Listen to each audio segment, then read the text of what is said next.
தளபதி ரசிகர்களுக்கு ஒரு பெருமையான சம்பவம் நடந்திருக்கு. நான் தளபதியோட ரசிகண்டா அப்படின்ட்டு காலரை தூக்கி விட்டு சொல்லலாம். அந்த அளவுக்கு ஒரு தரமான சம்பவம் நடந்திருக்கு. சோ அது என்ன அப்படிங்கறத பத்தி இந்த வீடியோல டீடைலா பார்க்கலாம். தளபதியோட கோட் படம் ரிலீஸ் ஆகி விமர்சனம் ரீதியாகவும் சரி வசூல் ரீதியாகவும் சரி சக்கப்போடு போட்டுக்கிட்டு இருக்கு. கிட்டத்தட்ட 8 நாட்கள்ல 450 கோடி ரூபாய் இந்த படம் வசூல் பண்ணிருக்கு அப்படின்ட்டு ஒரு அன்அபிஷியலான நியூஸ் பாத்தீங்கன்னா சோசியல் மீடியால போய்கிட்டு இருக்கு.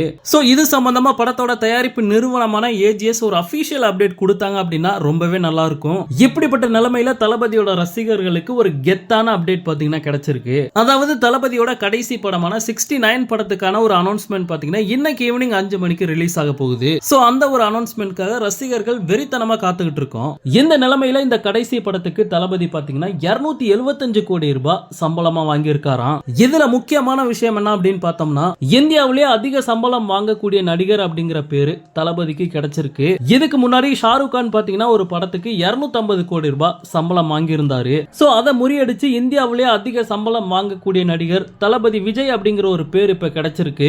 இது வந்து தளபதி ரசிகர்களுக்கு ஒரு பயங்கரமான கெத்து நியூஸ் அப்படின்னு தான் சொல்லணும். ஓகே நண்பா, இன்னைக்கு ஈவினிங் 5 மணிக்கு தளபதியோட கடைசி படமான 69 படத்துக்கான ஒரு அனௌன்ஸ்மெண்ட் வரப்போகுது.